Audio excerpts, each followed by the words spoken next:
All right, everybody, welcome back to the Gong Show. That was George Moss, the song Stand and Fight. And guess who we have on the show? It's Moss Monday. Welcome, George. Where are you headed? Hey, man, I'm in my city right now. It's Monday. Got back in town from being off the road yesterday.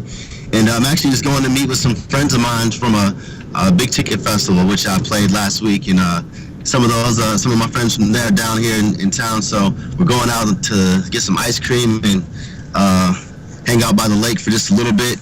And then I got to actually do real work and get to the bank before 5 o'clock. So. Yeah, it sounds like it's a pretty rough day. I'm glad to hear that you're going to be doing some real work.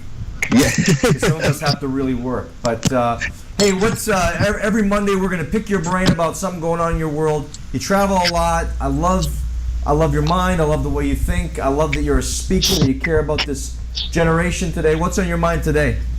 Man, what's been on my mind today actually is a conversation that I just had at lunch with some friends of mine. And I always get this question of, what church do you go to? When people want to, kind of get to know about you, they ask you, what church do you go to?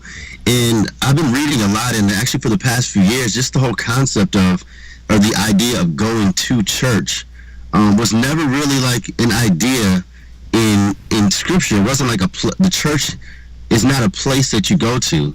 It is who you are. It is what God, it's the relationship that God has for you. It's who you're designed to be. So you don't go to a building and call it a church. You are the church. And so we kind of got into this whole discussion of, what the church really looks like, and, the idea of going to church and what that really means. So when I know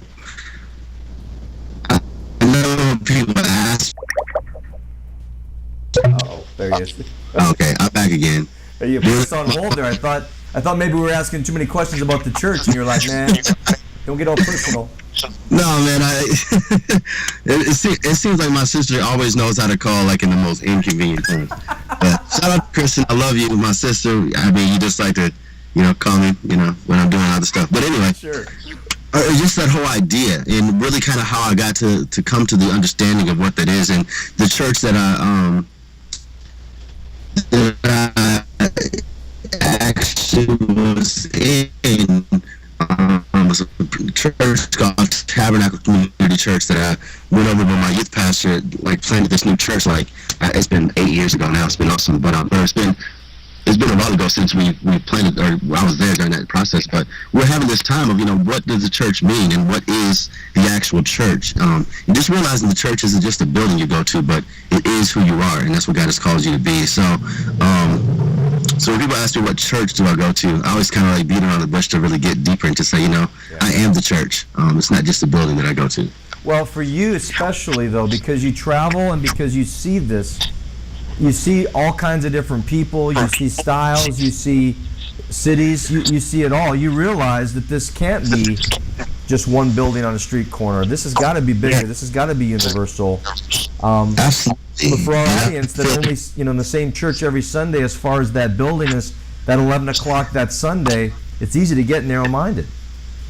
It is. And sometimes we just, not only that, I think our minds just aren't expanded to know, like, how much bigger God has things for than just a church or just a building, or not even just that, like realizing, that God himself is the leader of the church. We sometimes even look at, our pastors, which are the under shepherds and things like that, all well and good, but like understanding like how much that all of these quote unquote churches, these buildings, are connected under something much bigger than just here. So it's so weird, like, you go into some cities and it's so hard for the Baptists to get together with the Presbyterians, and the Presbyterians to get along with the, Assemblies of God. And, it seems like there's so many different divisions, when realizing, like, we're a part of the body, and we are the church.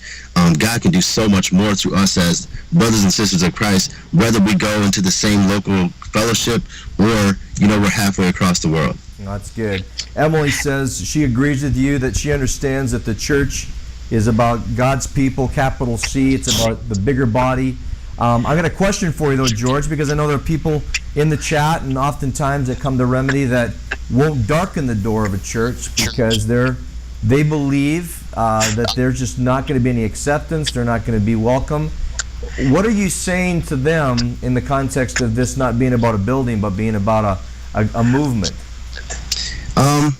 I would say it's whether you go to a particular building or not and call that your church home, as we like to say here in America, that's not the biggest deal. But surrounding yourself with other believers, being equally yoked and being, in the same community of believers is extremely important. Some of that, because the Bible itself was never designed for us to just do it on our own.